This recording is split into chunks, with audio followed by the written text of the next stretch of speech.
Hey, Natalie. 2 questions for you. Any update on Veronica? Yeah. Obviously going to be game time decision. She came in a little sore, so I want to make sure I take a look at her in warm-ups and see how she feels. And then obviously going up against Portland, some crossover, which is kind of their personnel, their front office. Do you see any similarities from them that you guys had kind of last year in your first-year run? Some, but they have different players. You know, obviously they have Carla Late and Megan. I coached Megan before too. But obviously with Carla now getting an opportunity to start, it's really cool to just kind of see her flourish in her new role. So yeah, you could have like a little bit of similarities, but they have a completely different roster from us. What I do see though is a lot of passion, a lot of fight, and I think that's exactly what this league needs. More teams, expansion teams, then you have more opportunities to see players that maybe didn't have that opportunity, for example, like Carla and Megan, and you see them flourish. So I think it's really cool. Speaking of Carla, what do you make of her seasons so far and the difference in her game from last year to this year? Really similar. I would say she's still downhill attacker. I think she's developed a lot more confidence. Obviously, when you're a starter and you get more minutes, I think she's really shined in that. Kind of almost same thing like Caitlin Chen for us. Like she's getting more minutes. LA's getting more minutes. So I think, you know, when people get that opportunity and they take full advantage of it, I think that's what you're seeing. But at the end of the day, like, you gotta love Carla's fight. You know, she plays with so much passion, and just her celebration alone, I think is really cool, and you just can't take your eyes off her, really. Yeah. Natalie, Portland has made some headlines for not doing shoot-arounds this year. Yeah. And as a coach, could you ever see yourself or your team just getting rid of shoot-arounds, or what is the benefit of having them versus possibly not having them? So they did have shoot-around. They did it today. Right? Yeah. No, they did. They came in after us because we were knocked off at 11. Oh, okay. So there's no morning shoot-arounds. Yeah, we had to get off at 11. We saw some people come on. So, because normally then we'd shoot a little bit extra, but it all depends on, I think, the schedule. And like I think he's expressed, the head coach has expressed that he's saving, you know, his legs for the certain type of style. They run and jump majority of the game. And so with that type of intentionality with their way they play, I think that's, you know, really clever on his part. And then it also depends on the schedule. Like we have 4 games in 7 days, and then basically a back-to-back with Minnesota and Vegas because the time is 8 o'clock, and then we get in there, and then we got to play at 12 o'clock. So I think it's just more intentional. I have kind of done that a little bit depending on the health. So if we're not fully healthy, it might be really smart of me to dial back. Since last year we had so many injuries, I kind of intentionally planned. So I would say for every head coach, you kind of have to plan week by week and then see how the health of your team is. So, yep. Natalie, I also have 2 questions for you. The first one, and you guys are different organizations, different teams, you're not in with them, but just you guys built a very strong identity in your first season, and it seems like Portland is doing the same. Just what does it take, I guess, to establish an identity in your inaugural year? Yeah, I think it comes from leadership. I think, obviously, Vanya, you know, being with us last year, I mean, obviously, she was ready for this job. So she's taken a lot, really, from where she started. And I remember her speaking a lot about the London Lions and the program that she built there. And so I think it has a lot to do with a lot of thoughtfulness, a lot of intentionality, and a lot of what her and the head coach and this coaching staff align with. I think that's really what's important. And so when you come in with a plan and then also pick players that fit that plan, I think that's where you kind of build the identity. Is kind of like very similar.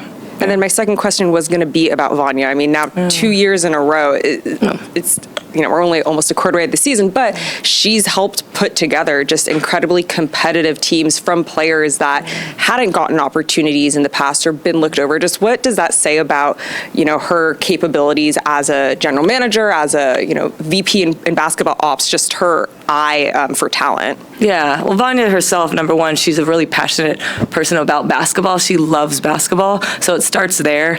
I would say very similar to our whole leadership here, starting with Joe, Jess, Elhema.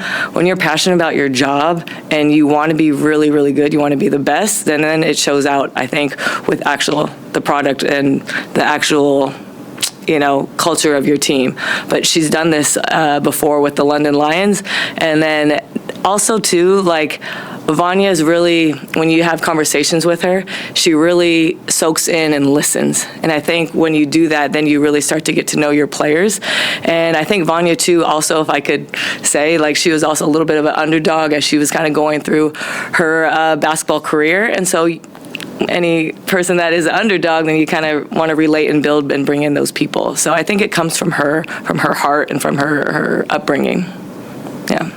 Natalie, you talked the other day that when Kia decided to sign here, she wanted more responsibility, right? She wanted to take a bigger role on the offensive side. But what does it say about her that she's been places where she hasn't always been the star offensively, but she just does her role so well and doesn't really get offended or take it to personally that she doesn't have to be the scorer? What is it about her that allows her to be so good at that? Yeah, having a humble star is really priceless and rare, I'd say, in this game nowadays, especially with all the branding and, all the things that you can do with the platform that the athletes have. But she doesn't want any of that. She gets really shy. I think as you guys have probably asked her questions, she gets really nervous talking about herself. And that comes from her heart. She wants to work really hard. She wants to do whatever it takes. She wants to do all the dirty work, all the little things that she knows that maybe some players, maybe like Gabby or maybe they don't want to do it. So she's willing also to do anything, rebounding, boxing out, setting screens. She wants to do all that because she knows those little things are really going to be important in winning and during the season. Yeah. Hey, Natalie. Hi. Got another defensive question here for you. Oh. Megan's been 9 for her last 9. She was huge in that game against Indiana for them. How do you try to limit her touches, especially when she's been so effective just simply catching and scoring in the paint amongst the league leaders? Yeah. Did you watch that game? I was courtside for it. Oh, so how did she score? She caught in the paint, Right. Finished right away. And Right. I wasn't sure if it's more so ball pressure, or are you going to have somebody fronting, or is it bringing over a secondary help defender in those situations? Who was guarding her? Well, Indiana was switching, which they got into a lot of trouble with that. Yeah. Particularly one player for them. Right. So, it's just more like since they're switching, then there's a smaller guard on them. Mm-hmm. So I'm sure Megan can score 9 points on me. I'm sorry, 9 baskets on me. So, we just got to be intentional about our scheme. I think that's the best thing. Great. Yep. Natalie, kind of following up on Kendra's question, I realize it's a small sample size, but Portland and Toronto both are off to solid starts. You guys obviously had a better than widely expected year last year. Was that say something about the depth of talent in women's basketball? Or what do you make of your success followed by these two expansion teams at least getting off to a good start? Yeah, I think it's still early because not everyone has played the same teams yet. So I think it all depends on schedule. It depends on how healthy. Some of these teams are not even fully healthy yet. Minnesota's not even fully healthy, and they're doing well. Phoenix, I don't think is healthy as well. And so you kind of have to look at the totality of all the teams and rather just don't look at the record. My team focuses on one game at a time. We don't look at our record. It can fluctuate from day to day. It could fluctuate in the next couple hours, right? So we just want to focus on things that we can control. And I would say, though, to answer your question, how talented this league is, it's very talented. And as I said before, 14 rivals is because this league is loaded with talent, loaded. And you cannot sleep on any team, and you got to have that respect factor for every team. Damn near every possession, to be honest. So I think the creativity of all the teams have gone up. I think the coaching staff has all have gone up. I think the intentionality on how each coach wants to coach their team has definitely gone up. And it makes, obviously, the challenges of scouting real fun. Hi, Coach. I'm right here. You talked about wanting all the rivals, and I'm wondering, how would you describe, I think a lot of fans are really excited sort of about this West Coast expansion team matchup, but how would you describe the stakes of this particular game, this matchup, the first time playing them at home? Yeah, just like the last game with Vegas, and then the game before that with Indiana, the game before that versus Connecticut, I can go backwards and go forward on what's going to happen throughout our schedule. For us, every game matters. Even when they warm up, I'm watching them warm up on the TV, kind of okay with some of the way they warmed up, but it has to be intentional. So for us, this game matters just as the next game. Now it's just got to be intentional with the game plan. For us, we didn't execute the game plan last time, if you guys remember. I was very frustrated. So we're clear of this game. I was frustrated with myself on my messaging. So I'm walking into this game as a head coach, clear messages, and we got to execute the game plan tonight. Yep. Last one. Natalie, there's never been a Valkyries game without Veronica Burton. She's literally played in every single game. What is it about her toughness that allows her to just keep going out there? Yeah, I mean, it says a lot, right? Her durability. I think availability is the best ability. That's Sugar Rogers. She loves to say that. But no, I mean, that just shows me her fight. And she told me, like, regardless how she wants to play. And I'm like, let's just check how you are after warm-ups and be smart because of, we have 4 games in 7 days and we have a road trip at the end. So like I said, how we schedule things, how even the minutes tonight, like I want to be really thoughtful because we want to walk away really healthy. Yep. Thanks. She's never missed a game ever, did you? Huh? She's never missed a game ever, did you? Oh my goodness.